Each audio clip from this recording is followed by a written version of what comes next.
বিসমিল্লাহির রহমানির রহিম। Hello everyone, আসসালামু আলাইকুম। আপনারা সবাই কেমন আছেন? আলহামদুলিল্লাহ, আমি ভালো আছি। তো আমার ভিডিওটি যে যেখান থেকে দেখছেন তাদেরকে অসংখ্য ধন্যবাদ। সবার কাছে একটা অনুরোধ, প্লিজ যারা ভিডিওটি দেখছেন একটা লাইক দিয়ে কন্টিনিউ করবেন। আর যারা নতুন বন্ধু আছেন অবশ্যই একটা সাবস্ক্রাইব করে পাশে থাকবেন। তো আজকে সকালবেলা চলে আসলাম রান্নাঘরে।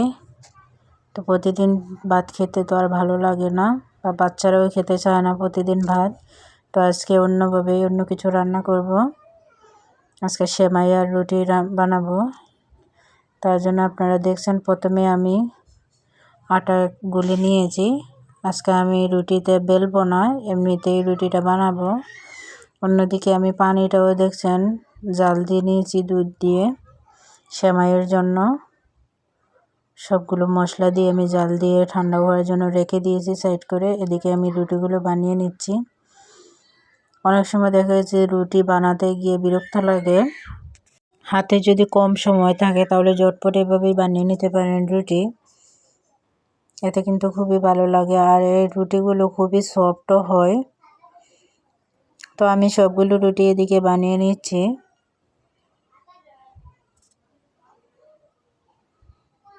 দেখেন আমার সবগুলো রুটি এদিকে বানানো শেষ। অন্যদিকে চলে আসলাম, এই যে সেমাই নিয়ে নিচ্ছি। আর এটা দুধটা হালকা কুসুম গরম আছে, পুরোপুরি গরম নাই, তাতে সেমাইটা খুবই সুন্দর হয়, ক্রিস্পি একটা ভাব থাকে। অতিরিক্ত গরম থাকলে কিন্তু সেমাইটা কীরকম হয়ে যায়, নরম, বেশি নরম কিন্তু আবার খেতে ভালো লাগে না। তো এই যে দেখেন আমি আবার দুধটা বেশি করে দিয়েছিলাম। তো দেখেন সবার জন্য আমি বেড়ে নিয়েছি, সবাইকে খেতে দিয়ে দিচ্ছি। আর রুটিগুলো অনেকটা নরম হয়েছে। এভাবেই কিন্তু বেলা ছাড়া ঝামেলাহীনভাবে রুটি বানানো যায় খুব সহজেই। সময় কম হাতে থাকলে কিন্তু ঝটপট বানানো যায়। তো খেতে কিন্তু খুবই দারুণ হয়েছিল মাশাআল্লাহ। তো অন্যদিকে চলে যাব আমি সকালবেলা শাক ভাজি করার জন্য। তো আমি রাতের বেলা কিন্তু শাকগুলো বের করে রেখেছিলাম। শাক আমি আগেই সিদ্ধ করে রেখেছিলাম ডিপ ফ্রিজে বক্সে ভরে। তো আমি প্রায় সময় এরকম হয় কি, দেখা গেছে যে ভালো লাগে না কোনো কিছু, তখন আমি ফ্রিজে যেগুলো থাকে সেগুলোই রান্না করি। সকালবেলা কিন্তু অনেক সময় দেখা গেছে ঝামেলা লেগে যায়, কোনো কিছু তরকারি রান্না করব কি করব না করব সেটা ভেবে পাই না। তার জন্য আমি অনেক সময় আগেই রেখে দেই কিছু, যখন কোনো কিছু না থাকে ঘরে সেগুলো ঝটপট রান্না করা যায় তার জন্য। আর সকালবেলা শীতের সকালে কিন্তু তরকারি কাটা বাছা অনেকটাই ঝামেলা হয়ে যায়, আগে যদি করে রাখা যায় তাহলে খুবই সহজ হয়।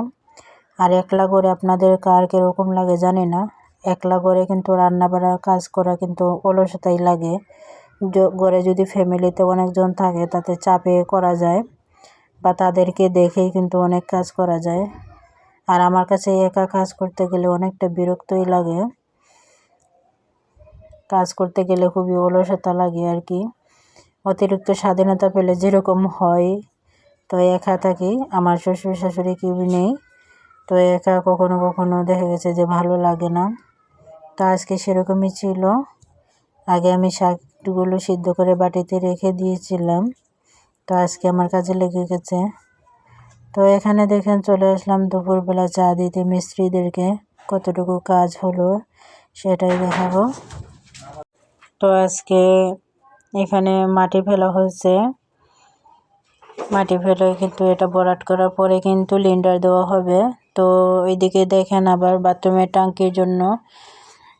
বাথরুমের জন্য টাঙ্কি করা হচ্ছে আর কি। তো তারা এদিকে কাজ করছে। তো আমি দেখাশোনা করে আবার চলে যাব বাসায়। বাসায় যাওয়ার পরতে একজন কাস্টমারও ফোন দিয়েছে, তাকে একটা ব্লাউজ বানিয়ে দেওয়ার জন্য, খুবই আর্জেন্ট। তো এদিকে বাসায় চলে আসলাম। বাসায় এসে আমি ব্লাউজটা কেটে নেব, কেটে সিলাই করে দিয়ে দেব। তার খুবই আর্জেন্ট ছিল, বিয়েতে যাবে। তো এদিকে ব্লাউজটাও কেটে নিচ্ছি, কাজ করে নেব। তো আমার ভিডিওটা কেমন লাগে আপনাদের কাছে অবশ্যই জানাবেন। ভালো লাগলে লাইক কমেন্ট এবং শেয়ার করবেন। সাবস্ক্রাইব করে পাশে থেকে যেতে পারেন। তো এই যে দেখেন আমার কাটা শেষ হয়ে গেছে। আমি আরেকটার সাথে হিজাবও কেটে নিয়েছিলাম। তো আমি ব্লাউজটা এদিকে বানিয়ে নিয়েছি। তো এই ছিল ভিডিও আমার আজকের মতন। সবাই ভালো থাকবেন, সুস্থ থাকবেন। আল্লাহ হাফেজ।